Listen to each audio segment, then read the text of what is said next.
Hello everyone, this is part 2 video on the gravitation. Now already in the part 1, right, we talked about the idea of Newton's law of gravitation and the concept of gravitational field. How do we quantify gravitational field by using both the field strength, which is a vector quantity that we indicate with the symbol E bar, and also the scalar quantity which we call as the gravitational potential. Then we talked about, in case of planets, what is this acceleration due to gravity, how the acceleration due to gravity will change with respect to height above the surface of the planet, depth below the surface of the planet, and particularly discussing about Earth, how due to the effect of rotation of the Earth, the acceleration due to gravity will change, and the irregular shape of the Earth, the acceleration due to gravity variations. Then we have also looked at the concept of potential energy and how the potential energy and potential are related.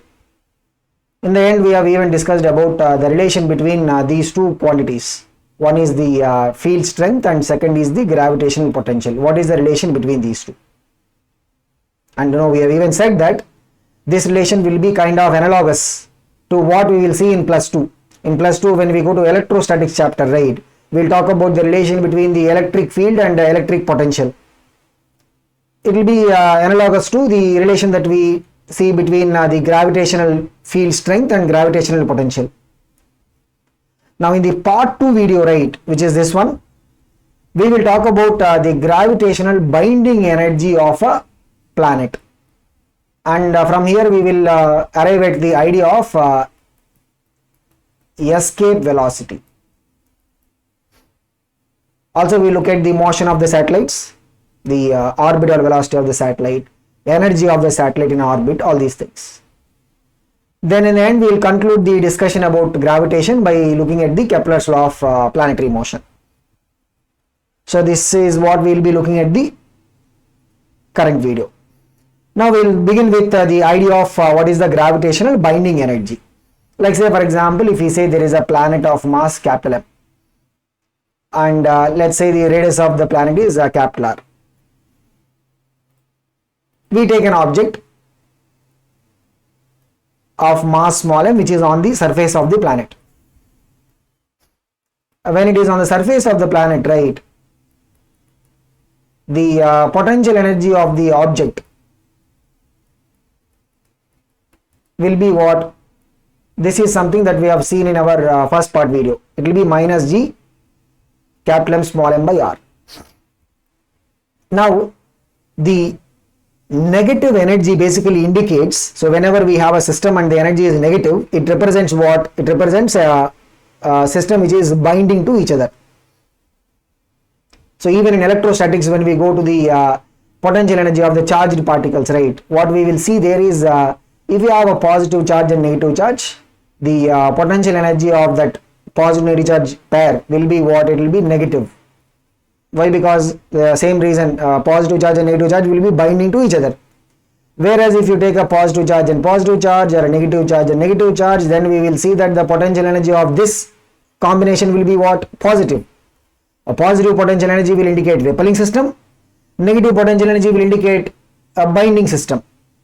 Now what is this binding energy? So binding energy is nothing but the energy that is required, means how much energy. So this is how we will define the binding energy. So how much energy has to be given in the form of work or anything to separate the objects. So here when we say objects, means one is that object of mass small m and other is the planet. Separating means what? Taking them to infinite distance. If you take this to infinite distance, right, then the potential energy in that case will be what? 0. So what is the work to be done as per the work energy theorem? The work that has to be done by external forces is equal to what? Change in kinetic energy plus change in potential energy, right? So here we will assume that there is no gain of velocity or anything, so we will neglect the change in kinetic energy part. Let's look at only the change in potential energy. What is it? final is 0, minus initial is what? Minus g capital M small m by. So minus minus will become what? Plus.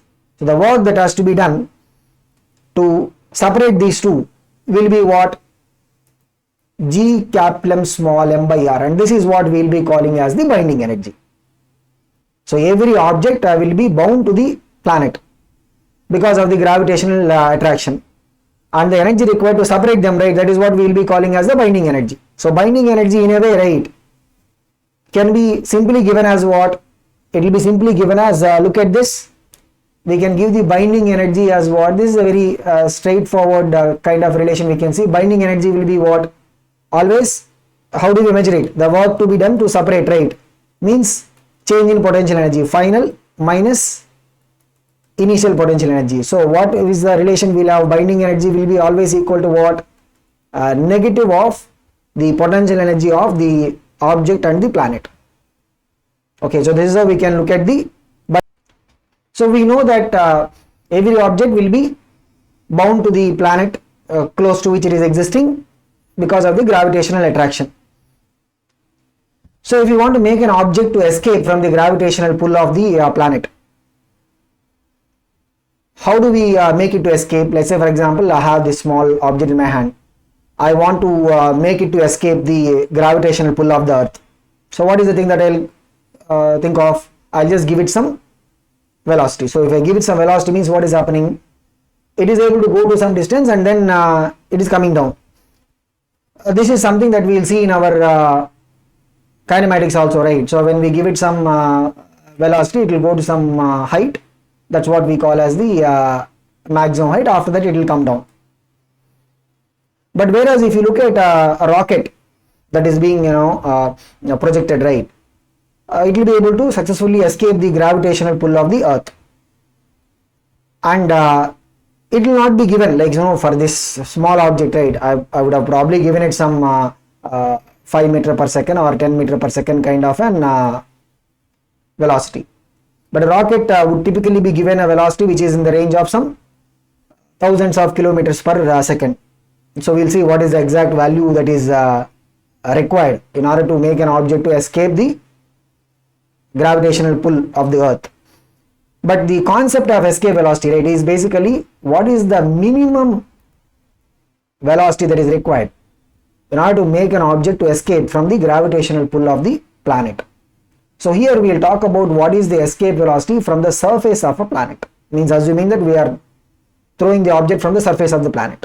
So we will see how we can get the value of this escape velocity. Let's say we have an object of mass small m, which is on the surface of a planet, mass capital M and radius is capital. As we have seen, right, let's say we are giving an initial velocity u. Then the initial kinetic energy of the object is what? Half into small m into u square. Using this velocity, the object will be able to move away from the planet. So here let's say the planet is Earth itself. If it is able to go to infinity, means very long distance, then let's say the final velocity is v. So k final will be equal to what? Half m into v square. Like the way we usually use the notation, right? U is the initial velocity, v is the final velocity. Initially, when the object is on the surface of the planet or earth, what is the potential energy? Minus g capital M small m by capital M. When it is going to infinite distance, the potential energy will be what? 0. Now for this earth and the object, or the planet and the object, if you take them as one system, right, there is no external force, which means when the work done by external force is 0, change in kinetic energy plus change in potential energy will be what? 0. This is what we have from the work energy theorem. And the outcome of this is what? The total mechanical energy initial value will be equal to what?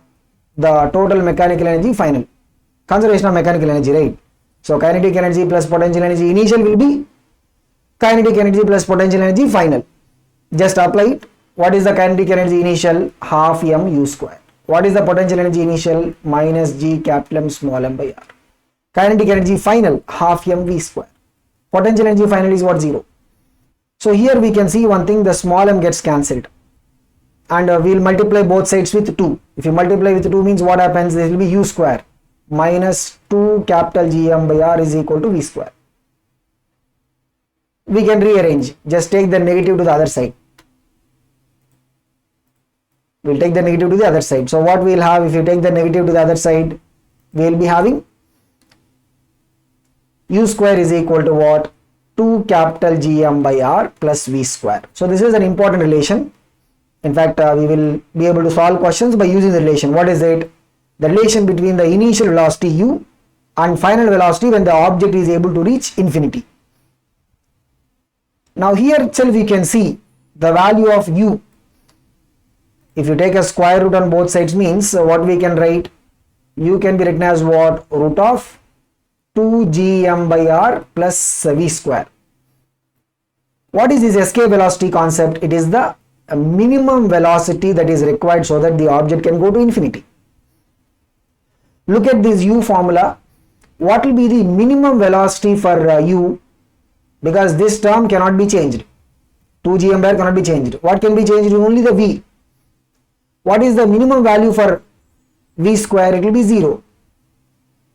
When the object is going to infinity, the minimum value for v square will be what? 0. Because it is a square term, it cannot be negative. It can only have a least value of 0. Means what? The object is able to just to go and reach infinity. By the time it is reaching infinity, the velocity is becoming what? 0. Under that case, that particular velocity is what we will be calling as escape velocity. What is it? The second term will not be there. Only what we will have? Root 2 capital Gm by r. So this is what we will be calling as the escape velocity of an object from the planet. You can observe one thing. The escape velocity depends upon what? Of course, the universal gravitational constant. It depends on the mass of the planet, capital M. And it depends upon the radius of the planet. So here one thing we have to keep in mind. This is what? The escape velocity from the surface of the planet. This is escape velocity from the surface of the planet. Okay. If instead we are throwing the object from some other place, like say for example, I want to throw the object from some other location, then the escape velocity will be different from that location. Okay. But the idea will be similar. What is it? We will have to go with the same idea. What is it? Initially, the kinetic energy plus potential energy is equal to final kinetic energy plus potential energy. In that, if you are looking at what is the minimum velocity required initially means what? The final velocity we have to take it as what? 0. Based on that we can find what is the escape velocity. So this expression, right, can be also given alternative forms. We will see what are those. Here the small g value, acceleration due to gravity on the surface of a planet. What is it? Capital Gm by r square. So in place of capital Gm, what we can use? Small g into r square. So here in place of this, what we can keep? Small g into r square. 1 r gets cancelled. What is it? Root 2 small g into capital R. This is one.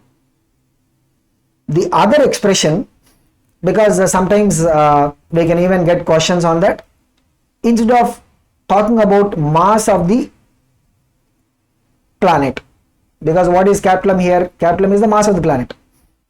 Instead of talking about the mass of the planet, we can express the mass of the planet in terms of the density. So how? Look at this.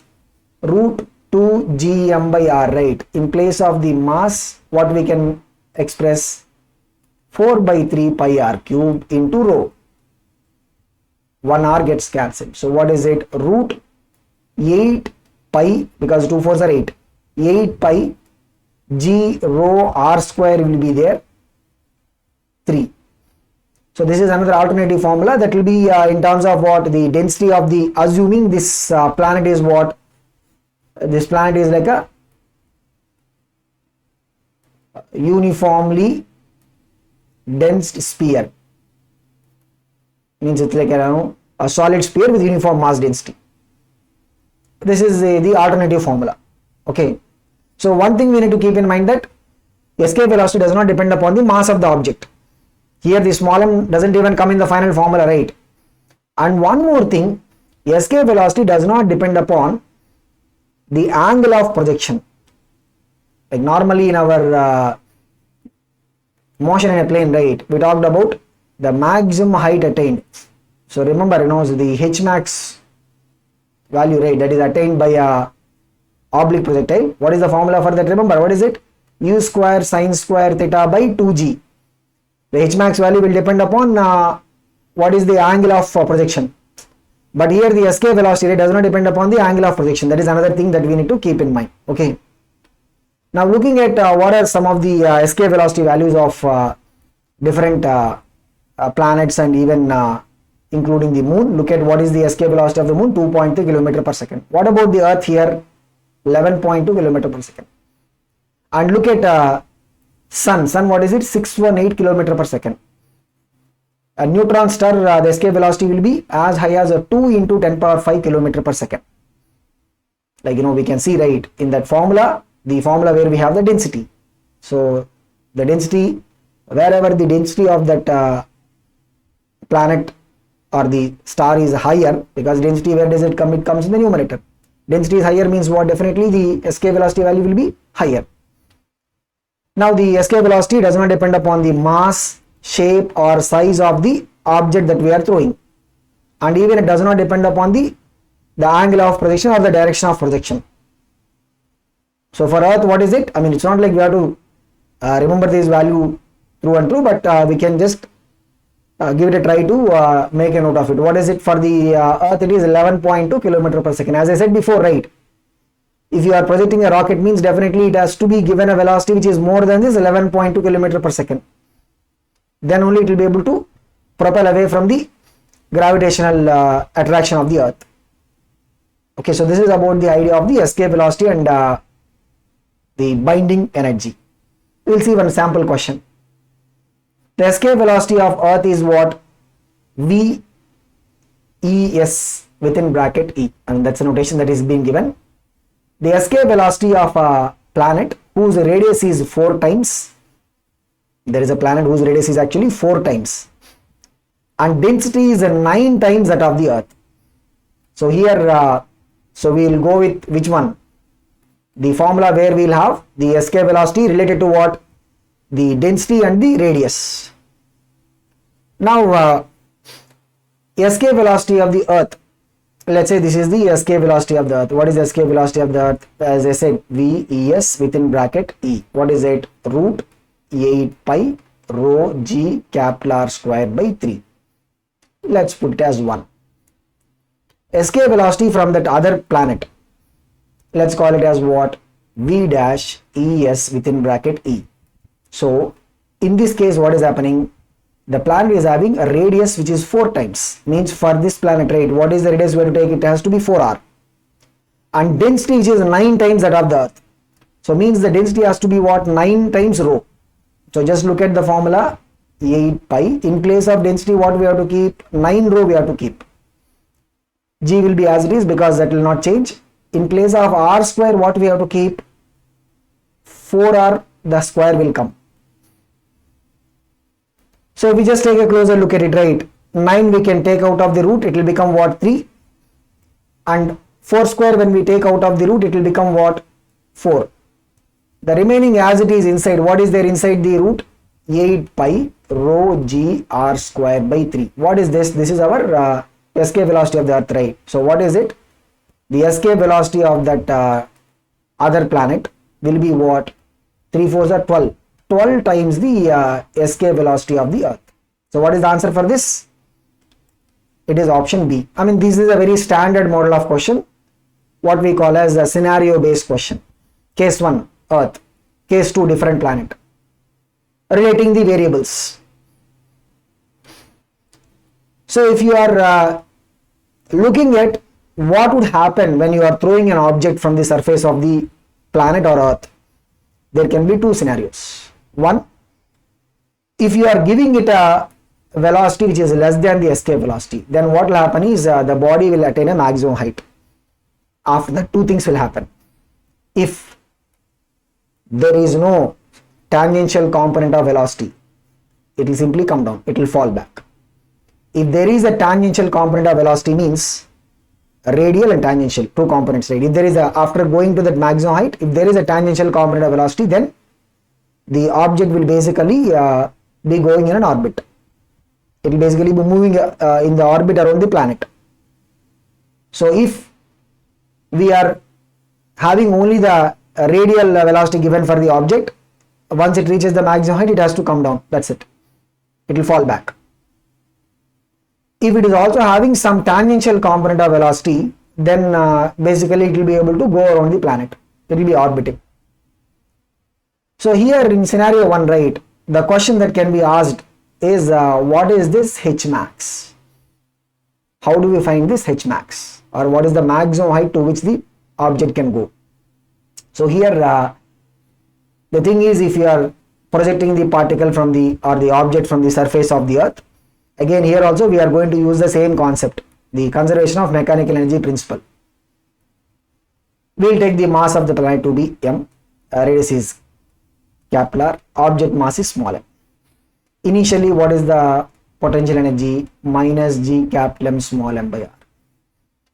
Finally, let's say it is going up to a height H max.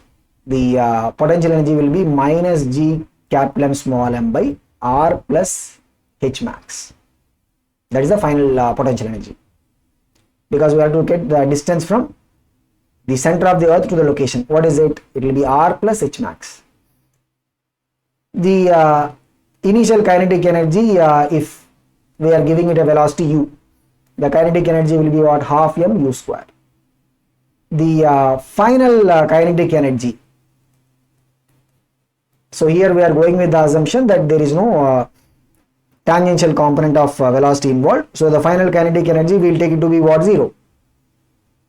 So when we apply the conservation of mechanical energy, what we will get? K initial plus P initial means what? Half m u square minus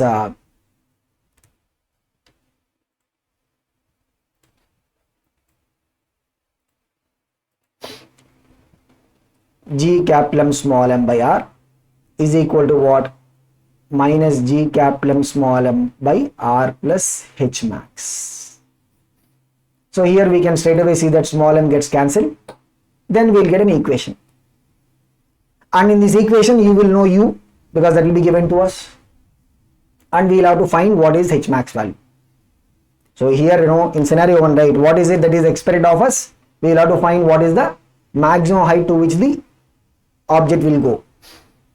And again, the assumption that we are taking is what? We are throwing the object along the radial line. Okay, that is the reason why the Ke final, right, when it is going to the maximum height, we are saying Ke final is what? 0. Okay, so this is the scenario 1. Scenario 2 is what?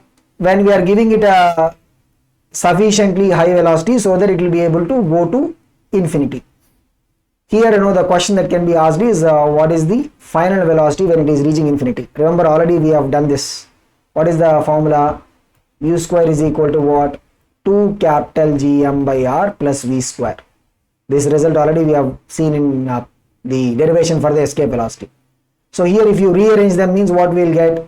U square minus 2 capital Gm by R is what? V square. If you take a square root, means what is it?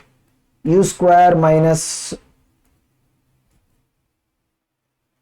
2 capital Gm by R is what? V, whole root. Okay. So this is what that can be asked. So if you are throwing it with a velocity u, what is the final velocity when the object is reaching infinity? So remember this result, where did we get it? We got this in the escape velocity derivation, right? When we applied the conservation of mechanical energy between the initial position. Initial position is when the object is on the surface. Final position is, this is the final position, right? When the object is able to reach to infinity.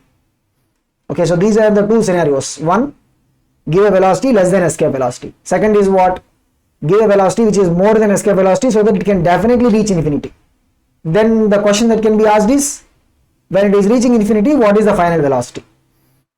And even if you are looking at JEE advanced level, we can expect questions about escape velocity from a different position. So all this discussion, right, is about escape velocity calculated from the surface of the planet. Like I said in the discussion, right, we can also talk about escape velocity from a different location. Again, same application. What is it? Whatever the location given to us, that is the initial position. Finally, we have to talk about the object going to infinity. That's it. we will apply the same conservation of mechanical energy principle. The minimum velocity required here at this location. So if we want to talk about what is the minimum velocity required at this location, means what we have to do when it is going to infinity, we have to assume the final velocity is just becoming what, 0. That will give us what is the escape velocity. Okay, so this is about the kind of questions we can expect on escape velocity. So we'll just look at a sample question. Escape velocity of a body from the surface of Earth is what? 11.2 km per second. We have seen that. A body is projected with a velocity of 22.4 km per second. What is the velocity of the body at infinite distance from the center of the Earth? Means, basically, what are we talking about? The object is, so if you are throwing from the surface of the planet, means it is able to go to infinity. You can see it here, the velocity given is what? More than escape velocity. Remember what is the formula? What is the relation we have? V is equal to what? Root of u square minus 2 capital G m by R. That is the formula, right? So here one thing we need to observe. When we say that the escape velocity of the Earth is 11.2 km per second. So what it basically means is root 2 gm by r is 11.2 km per second, means 2 gm by r is what? 11.2 km per second the square.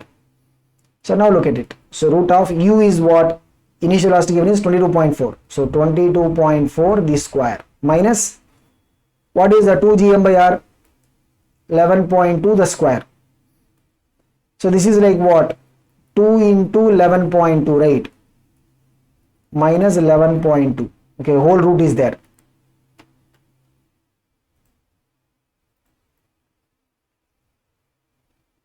So if you take out 11.2 common, means what we will get? V is equal to the 11.2 square. You take common, that will come out of the root, it will become what? 11.2. Here we will have 2 square minus 1.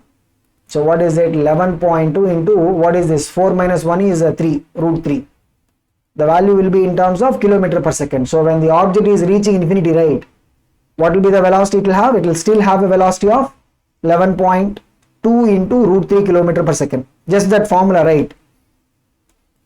So since this is a straightforward question on the escape velocity and the relation between the initial velocity of the object and the final velocity at infinity, we are able to use that formula.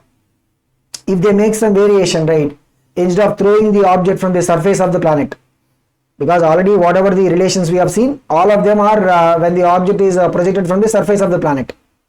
So those results we can straight away use. If they make any modification, instead of projecting the object from the surface of the planet, if they project the object from some other location, right, there the scenarios we will have to work out separately. Okay.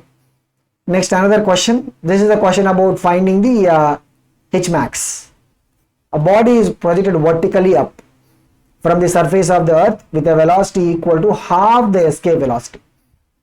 Means what? Escape velocity is root 2 gm by r, right? What is the escape velocity value? It is root 2 gm by r.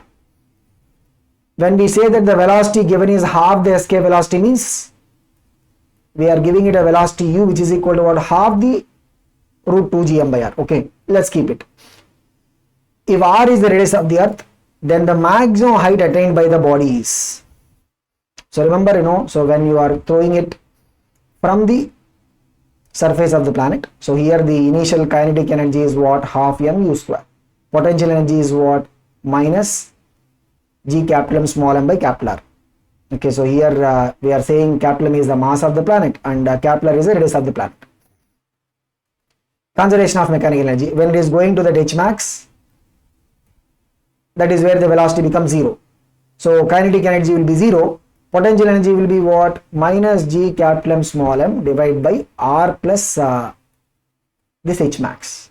The distance of the point from the center of the Earth will be what? R plus this height. Okay. So now we will just have to do a little bit of rearrangement. Okay. So we will just keep this. What is the initial velocity that is given? So u value is how much? Just look at it. U value is what? Half times root. Let's keep it. Okay.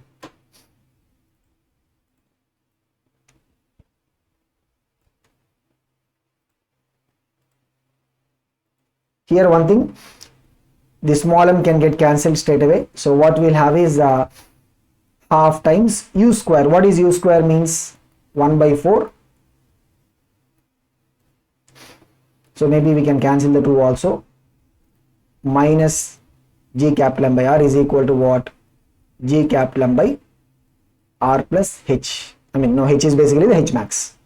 So what is this on the left side? What do we have on the left side? There is a minus here. Okay. So what do we have on the left side? This is 1 by 4 gm by R minus gm by R. That is minus 3 by 4 gm by R. That is equal to what? Minus gm by R plus H. So minus gm gets cancelled. Then if you cross multiply means,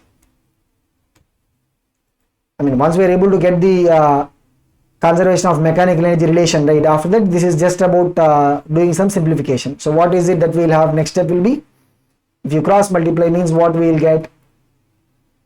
3 into R plus H is equal to what? 4R.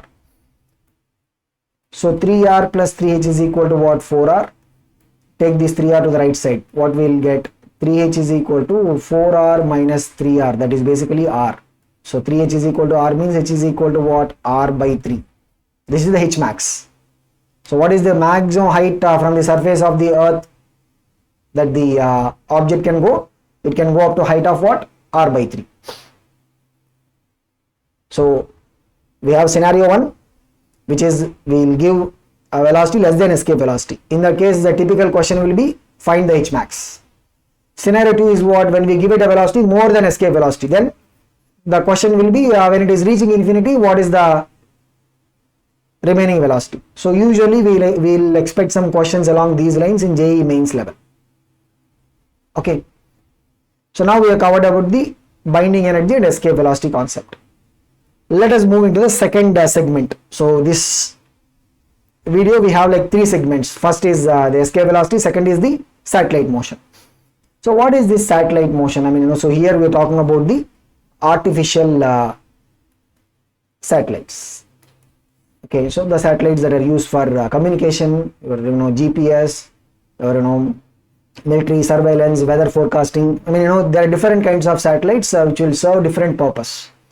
But if you look at the satellite motion, right, around the Earth, because we're particularly discussing about the satellites that we use for Earth for different purpose, we're talking about the artificial satellites. If you look at the overall shape of the orbit in which the satellites will move around the Earth, they will also be elliptical in terms of the shape. But if you look at an ellipse, right, I mean, like the way planets revolve around the sun in elliptical orbit, if you look at the satellite that is revolving around the planet in elliptical orbit, the planet will be at one of the focal point. So for an elliptical path, we will have the major axis and minor axis. In most of the cases, right, the major axis length and minor axis length will not be too different, and that is the reason why we know that the orbit is elliptical, overall shape of the orbit is elliptical, but we can sometimes make simplification by assuming circular orbit assumption. So what actually allows us, because if the major axis and minor axis are too different, then we cannot go with this assumption. But since the major axis and minor axis in most of the cases are very close, it will give us the opportunity to do the assumption of circular orbit. But overall, what is the actual shape of the orbit? It is the elliptical orbit. Even when we go to the Kepler's laws, right, we will talk about the elliptical orbits of the planets when they are revolving around the sun. Same way here also the orbit shape will be elliptical. So if we are looking at, as I said, right, so we can, for doing the derivations or results, we can go with the circular orbit assumption. The validity of the assumption is because in most of the cases the major axis and minor axis are very close. If you take a satellite which is revolving around the earth in a radius of small r, so small r is what we call it as the orbital radius. So this is the distance from center of the earth to the location of the satellite, and Kepler is what the radius of the earth. So here what is the orbital velocity? The velocity with which the satellite will be going around in its orbit. So we'll see how we will calculate the orbital velocity. Now the gravitational force acting on the satellite because of the earth will be g capital M small m by r square. What is this? This is the gravitational force acting on the satellite, and this should provide the necessary centripetal acceleration. What is the centripetal acceleration? Orbital velocity is v naught, means centripetal acceleration will be what? V naught square by r. The force that is needed to provide a centripetal acceleration of v naught square by r will be what? Mass times the acceleration, right? So it will be what? M times v naught square by r. So this is what we call as the centripetal force that is required to keep the satellite in the circular orbit, because any object has to be in the circular orbit means it has to have a force which provides acceleration towards the center of the circle, and that force is basically what? The gravitational force acting on the satellite because of the earth.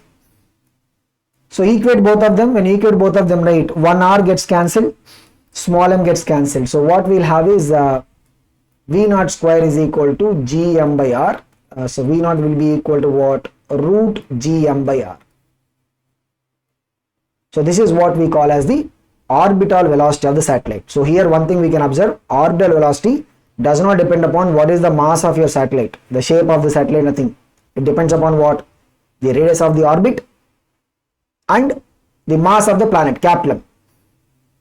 It depends upon the mass of the planet and the radius of the orbit. Okay, so this is about the concept of the orbital velocity. Okay, now if you look at the orbital velocity of a satellite which is going very close to the surface of the earth. So what is the normal orbital velocity formula is what? Root of, this is the one, right? So in this formula what we will have to keep when it is very close to the surface of the, so if the satellite is moving very close to the surface of the earth means what? The distance of the satellite from the center of the earth will be the radius of the earth itself, almost. So if you, in this formula, if you substitute the mass of the earth and the radius of the earth, so what is the value of the radius of the earth? Approximately, we can take it as what? 6,400 kilometers. If you substitute the values, right, we will get the orbital velocity value to be close to what? 7.9 kilometer per second. So this is the orbital velocity of a satellite which is just hovering on the surface of the earth, where the orbital radius is equal to what? The radius of the earth. Similarly, other important parameter for the satellite is the period of revolution. What is the period of revolution? The time required for completing one revolution. One revolution means what? It has to start from point, go around the orbit and come back to same point, means it has to cover a distance of 2 pi r with how much velocity? Orbital velocity. So this is what is the time period formula or the period of revolution. So 2 pi r divided by what is v naught? Just now only we saw it. What is v naught? So 2 pi by root gm into r power 3 by 2. So this is a very important result. So what is it? 2 pi by root gm into r power 3 by 2. So why I said this is an important result is the same thing we are going to also discuss as a outcome of Kepler's law. So if you square this expression, right, what we'll get, T square is equal to 4 pi square by gm into r cube. So this is what we will see as Kepler's law of periods.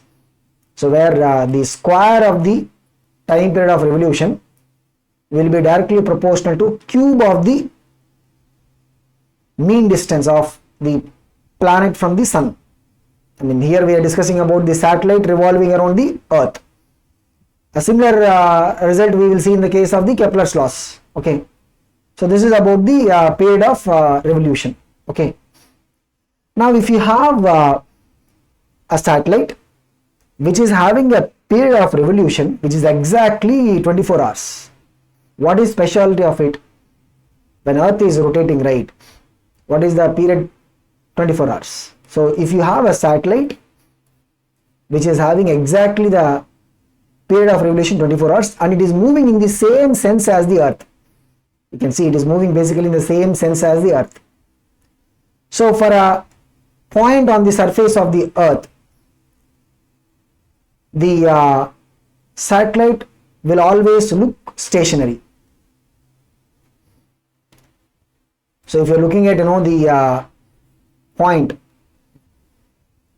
on the equatorial line, we will see that for that point the satellite always appears to be on the overhead, and such a satellite is what we will be calling as the geostationary satellite. Why the word stationary? Because it will always appear to be stationary for the observer whoever is there at that point.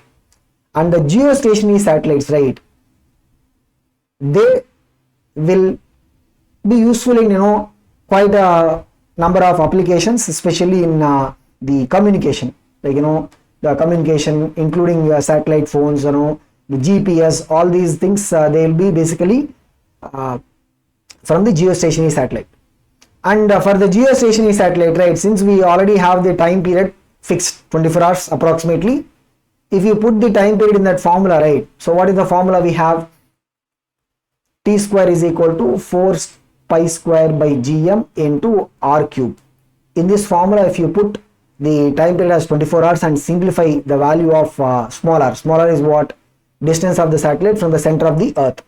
The value will come close to 4.2 into 10 power 4 kilometers, which is like what? 42,000 kilometers. Since we know that the radius of the earth is nearly some 6,400 kilometers, if you subtract that, right, then the height of the geostationary satellite above the surface of the earth will be typically around what? 36,000 kilometers. That's the height of the geostationary satellite above the surface of the earth. Okay, so the geostationary satellites, what is the basic idea?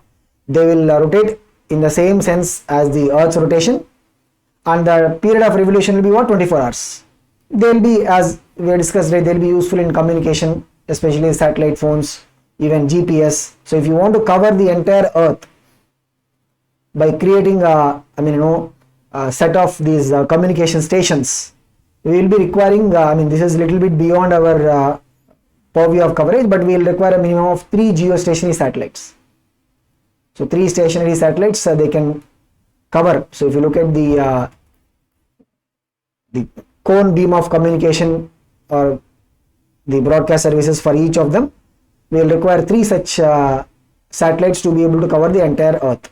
Okay, so this probably might not come out of the question, but it's just a little bit additional information that we can have about the geostationary satellites. Now there is one more kind of satellite that is used particularly for the weather monitoring or the military and surveillance purposes. That is what we call as the polar orbit satellites. So polar orbit satellite, geostationary satellite, they will move with the orbit on the equatorial line.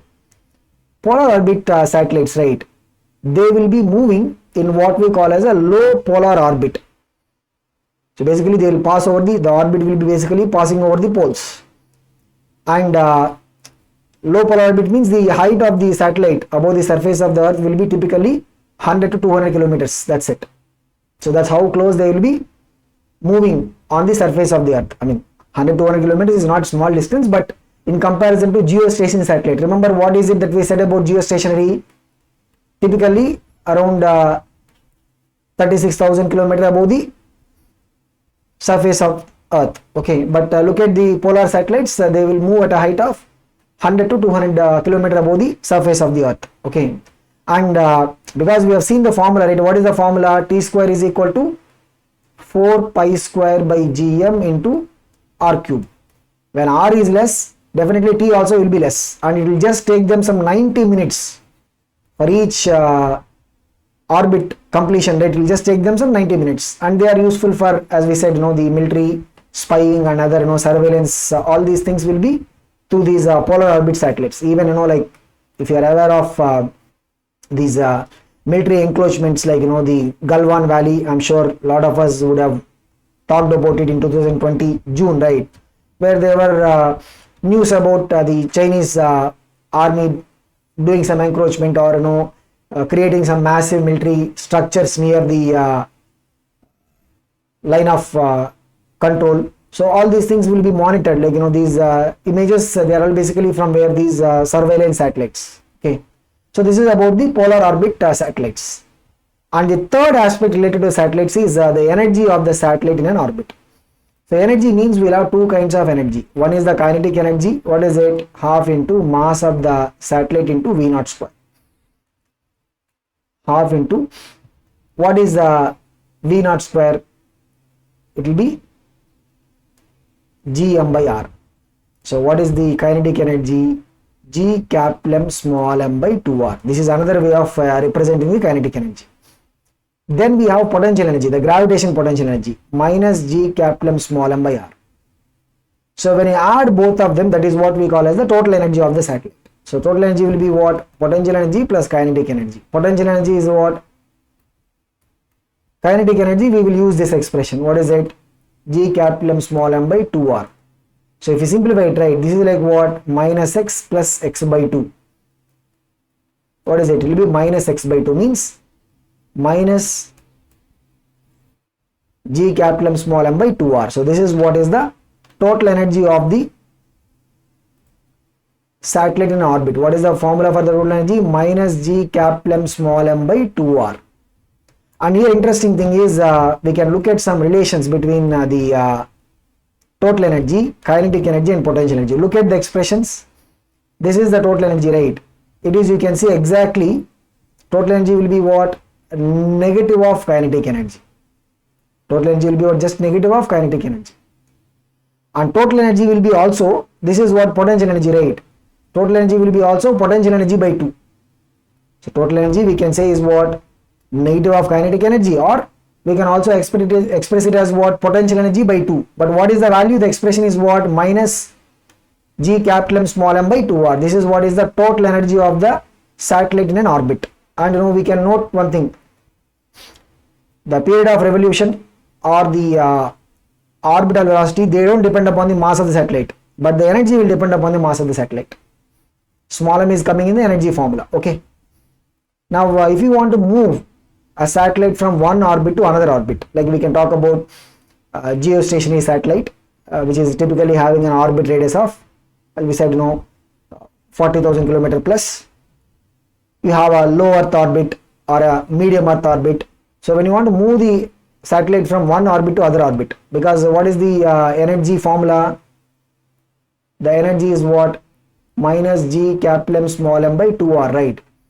So if you want to move the satellite from one orbit to other orbit, the work to be done in moving the satellite from one orbit to other orbit will be simply changing total energy, because if the satellite is in one orbit, it will have some total energy. If it has to move from that orbit to another orbit, means the work that needs to be done is what? Change in total energy. So what is it? It will be equal to the total energy final minus total energy initial. So this will give us what is the work that has to be done in order to move the satellite from one orbit to other orbit. So for that we will require a propellant, or we require a facility that can harness the solar energy and be able to move the satellite from one orbit to other orbit. But if you want to move it from one to other, what it means, there has to be some work that is required to be done. And what is the relation for the work to the energy of the satellite in these orbits? The work that has to be done is equal to what? You want to move from initial orbit to final orbit, means the work that is to be done is energy of the satellite in the final orbit minus energy of the satellite in the initial orbit. So we look at a question. A satellite A of mass m is at a distance of r from the center of the earth. Always whenever we are calculating the orbit radius, right, we should keep in mind it has to be always from the center of the earth. So satellite of mass small m is at the distance r from the center of the earth. Another satellite B of mass 2m is at a distance of 2r from the earth center. Their time periods are in the ratio. So we have to find what is the ratio of the time periods. Remember, what is it? T square proportional to r cube. Here the mass of the satellite does not come into picture. What is the formula we had? T square is equal to what? 4 pi square by gm into r cube. This is the formula we had, right? So if you have the time periods ratio, means they are asking what is the T1 square by T2 square. What is it? R1 cube by R2 cube. So from this, what do we have? T1 square by T2 square is equal to what? R1 cube by R2 cube. Means R1 cube means what? That is R cube. R2 means they are saying it is a distance of 2r, right? Means 2r the cube. So what is it? T1 square by T2 square is equal to r cube by 8r cube. So what is it? 1 by 8. That is the T1 square by T2 square. But what they are asking, the ratio of the time periods, means they are asking T1 by T2, right? We have to take a square root on both sides. What is root 8? 2 root 2. So the ratio of the time periods will be what? 1 is to 2 root 2. So the time period of revolution does not depend upon mass of satellite. Orbital velocity does not depend upon mass of satellite. But what depends upon the mass of satellite? The total energy of the satellite will depend upon the mass of the satellite. Okay. Next, another question. What is the minimum energy required to launch a satellite of mass m from the surface of a planet mass capital and radius r in a circular orbit at an altitude of 2r?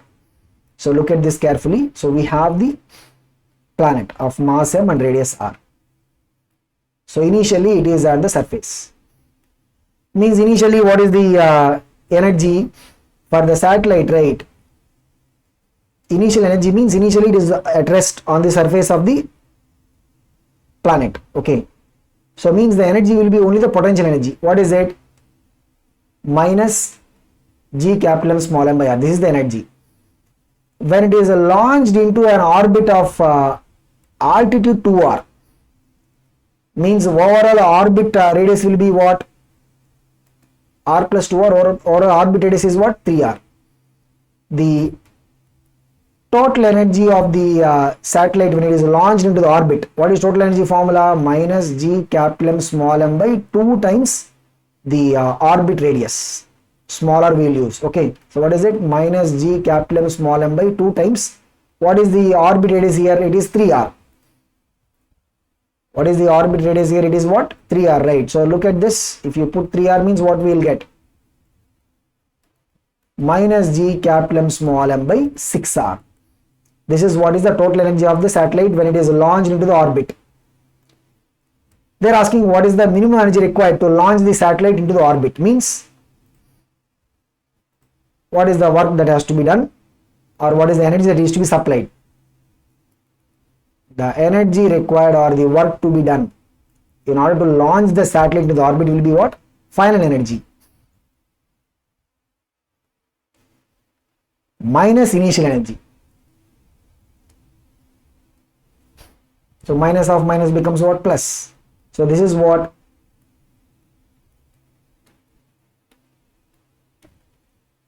That will be giving us 5 gmm by 6r.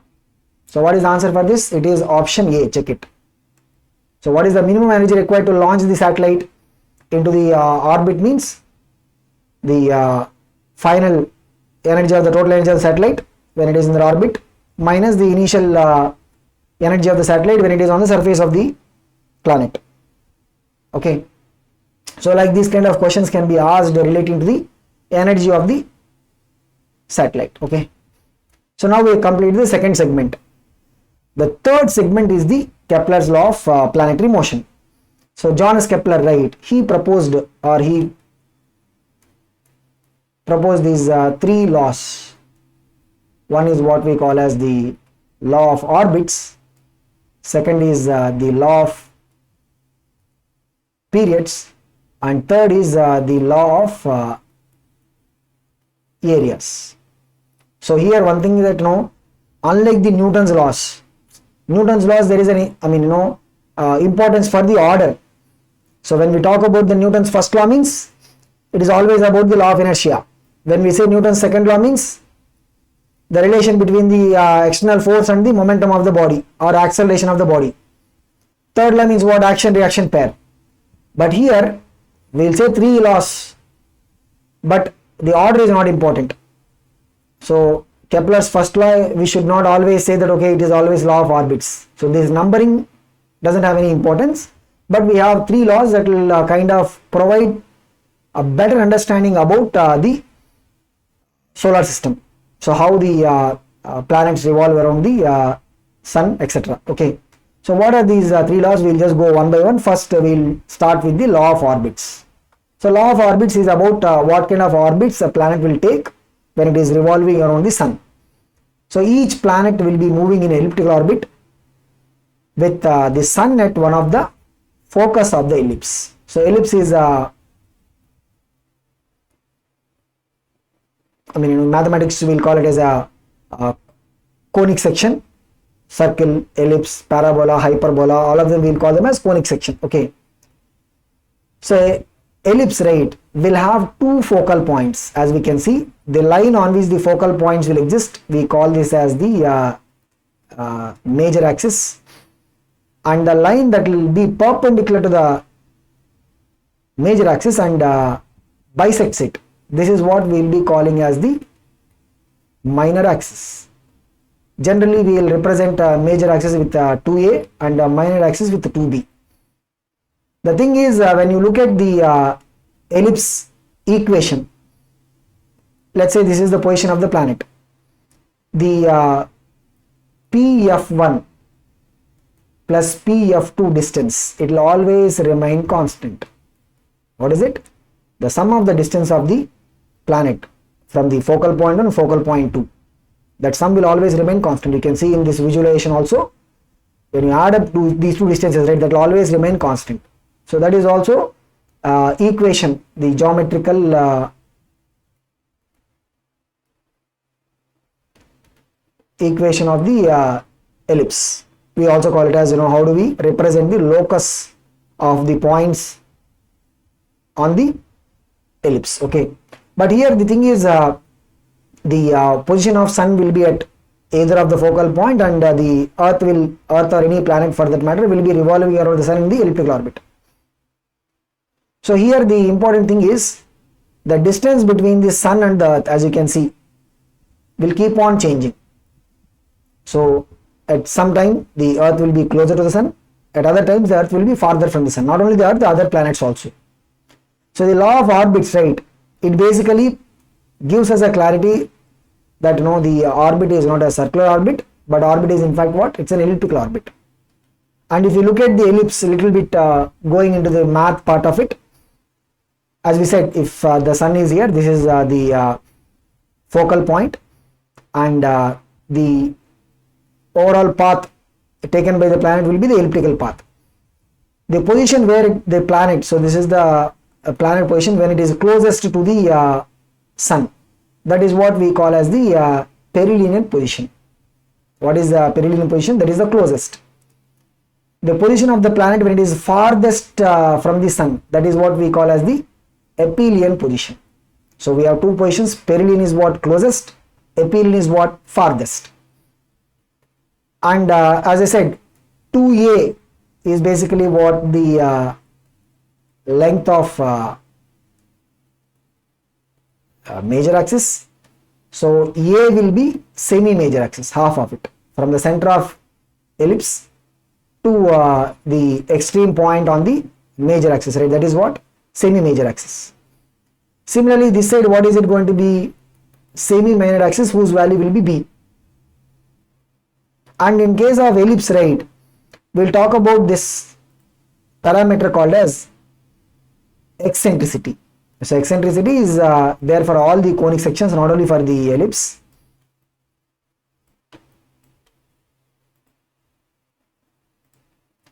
The value of E will be root of 1 minus b square by a square.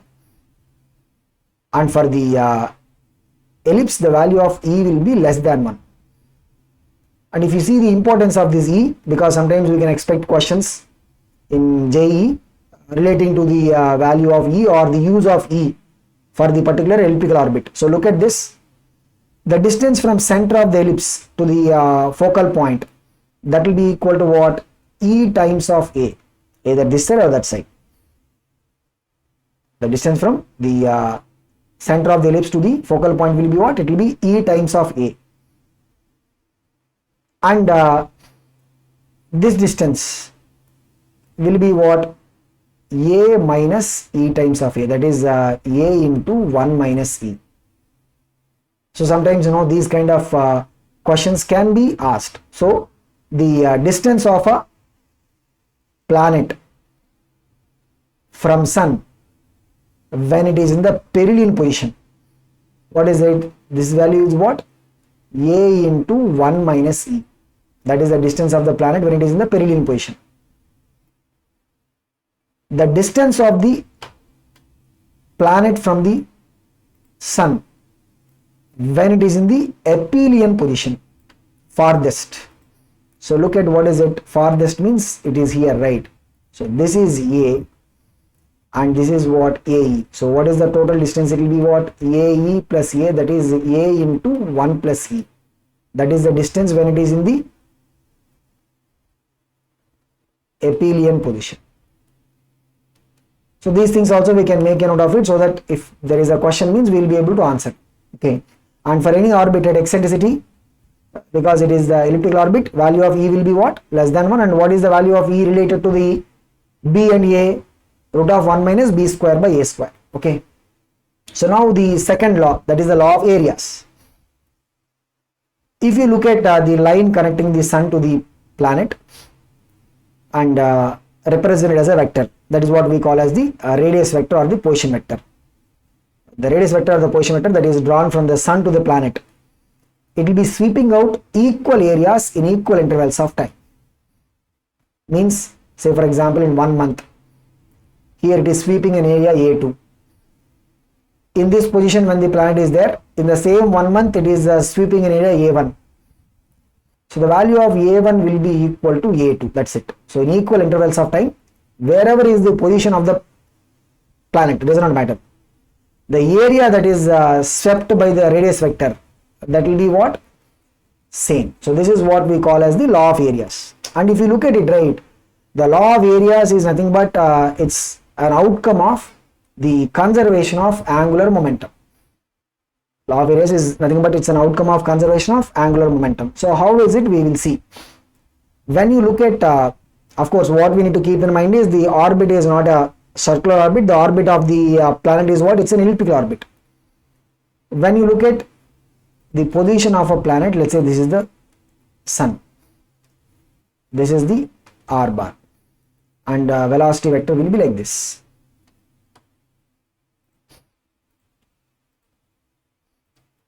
If you take a very small time dt, then the linear distance covered, dl, will be equal to what? dt into v bar, or we can write it as what? V bar into dt. The area of this shape that is formed from the triangle of vectors, when we look at the two vectors forming the triangle, the area of that particular triangle will be given by what? It will be given by half of r cross dl. Area of the parallelogram will be what? A cross B. If you have two vectors A bar and B bar forming a parallelogram, area of the parallelogram will be what? A cross B. Area of the triangle formed by them will be what? Half of A cross B. Okay. So this will be what? Half R cross dl is what? V dt. So dt can come out half dt into R cross V. Now this is the area that is covered in how much time dt. If you want to calculate what is the area covered in a given time, means you have to divide the area by the time taken. So what is it? If you divide this by the time taken, means so the dt will get cancelled. So the area covered in unit time. So we are getting the value in terms of vector notation. What is it? Half R cross V. Now if you multiply this with the mass of the planet. So what is the mass of the planet? Which will be a constant value. Okay, so if you multiply this with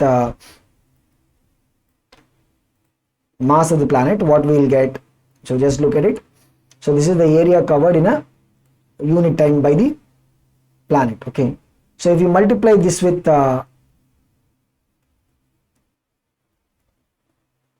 mass of the planet m, what we will get? Half m R cross V. We will take the m inside. What is it? Half R cross mv. What is mv? The linear momentum. What is R cross p? The angular momentum. Since on this planet which is revolving around the sun, there is no external torque. The gravitational force is acting towards the radial direction. So the gravitational force will not be able to produce any torque. There is no external force, which means there is no external torque. Means what? The L bar angular momentum must remain constant. And we can see if this L bar is constant, means what? Definitely the area covered in unit time will also remain what? Constant. So this is how we can prove that the law of area is nothing but what? It's an outcome of conservation of angular momentum. Why the angular momentum must be conserved? Because the only force acting is what? Gravitational force, which is along the radial vector. So torque formula is what? R cross F, right? So they are like what? Along the same line. So if two vectors are along same line, means either they are parallel or anti-parallel, right? Then what is the cross product? It will be what? 0. So gravitational force cannot create any torque. There is no external force, means no external torque. So angular momentum must remain what? Constant. Which means the outcome of this is what? The area covered by the radius vector in a unit time will remain constant. Okay, so this is how we can see the law of areas to be a special case of the conservation of, or special outcome of the conservation of angular momentum. And we can even see some useful results out of it, like you can see in this visualization, right? When the earth is farther, you can see it is going very slow. When it is coming closer, you can see the speed is basically increasing. So why does it happen? Again, if you look at the idea, the conservation of angular momentum, right? So what is it? M v1. So here it is the same planet we are talking about, so mass will not change. That will be as it is. So v1 r1 is equal to what? v2 r2. So the position where the r is higher, let's say here the r is higher, then the corresponding v will be what? Less. If r is less, means v will be what? Higher. So when it is in the farther position, r is what? High. So correspondingly the v will be what? Less. The velocity with which the planet moves will be getting lower. Whereas when the planet is coming closer to the sun, you can see it will be moving faster. So this is another outcome that we can see from the law of areas. Now the third law is law of periods. So this already, while discussing about the satellites, right, we have got the result. Remember, what is it? T square is equal to 4 pi square by gm into r cube. There it is the orbital radius value.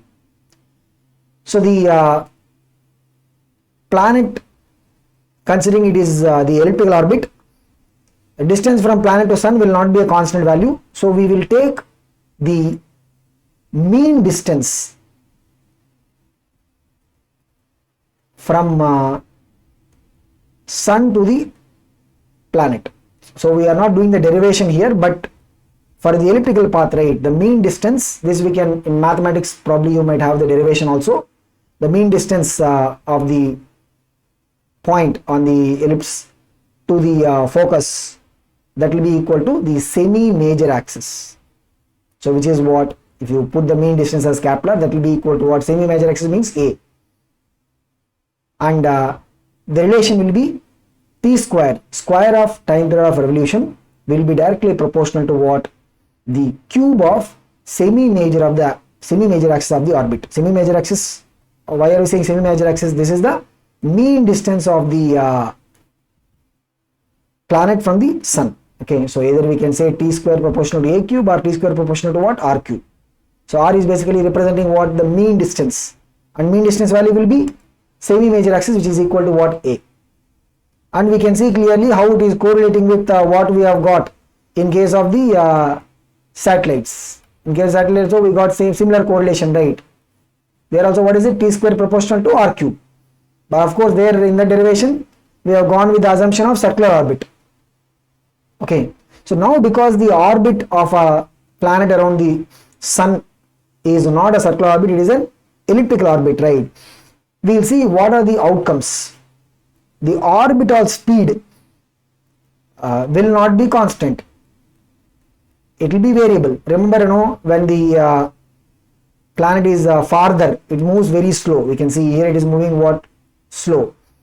When it is coming closer means it moves very fast. Okay, angular speed. See, remember, when we say angular momentum constant means we said mvr is equal to constant, right? It can also be written as what, if you put v is equal to r omega means m into r square omega will be constant. Mass of the planet anyway will not change. So which means what, r square into omega must remain constant. So here also, as we can see, r keeps on changing, right? So omega also will keep changing. So the angular speed omega also will be what, variable. What about the kinetic energy? When orbital speed is changing means kinetic energy also will be changing. Potential energy, that will be also variable. Why? Because potential energy will depend upon the distance. What is the distance of the planet from the sun, right? But since there is no other external work done, the total mechanical energy will be what? It will be conserved. Means if you look at the total energy of the planet and the sun system, which is what, the kinetic energy plus potential energy, the total energy will be what, conserved. Even the angular momentum, so remember we discussed about it, since there is only one force, that is the gravitational force, which will be along the radial line, that does not create any torque. So there is no external torque. When there is no external torque means what? External torque is zero means, so what is the outcome? The angular momentum must remain what? Conserved or constant. So this is about the effect of these elliptical orbits. So the orbital speed variable, angular speed variable, kinetic energy, potential energy also will be variable. What will remain same? Total mechanical energy will be remaining conserved, and the angular momentum also will remain constant. Throughout the orbit, wherever the planet is, the angular momentum value will remain constant. Okay, so this is about the outcome of elliptical orbits. Then we also have these binary star systems. So binary star systems, we can have two examples. One is the example where we have two systems, two stars which are identical in mass. Here we have two stars which are different in mass. Now as you can see here, the orbit radius of both these stars will be what? Same radius. But in this case we can see for one of it the orbit radius is different, other is having a different value for the orbit radius. So these orbits, right, will be around a center position, what we call as the barycenter. So normally what happens in our discussion of the solar system, we have sun providing the gravitational force required to keep the planets around the orbit. But here the barycenter will not have any object. So barycenter is just a geometrical point, and the orbits will be around the barycenter. But what makes these stars to go around in these orbits is the mutual attraction. So as you can see, one star will be attracted by the other star. So when you are writing the formula for the gravitational force, right, what is it? If you are writing the gravitational force formula, means G m1 m2 by r square. This r will be what? The distance from one star to other star. Similarly, in this case, right, when you are writing what is the formula for the gravitation attraction force acting on any star, the distance in that formula will be what? Distance from one star to other star. Okay, but their orbit radius will be what? Different. Orbit radius will be what? From the position of the star to the barycenter.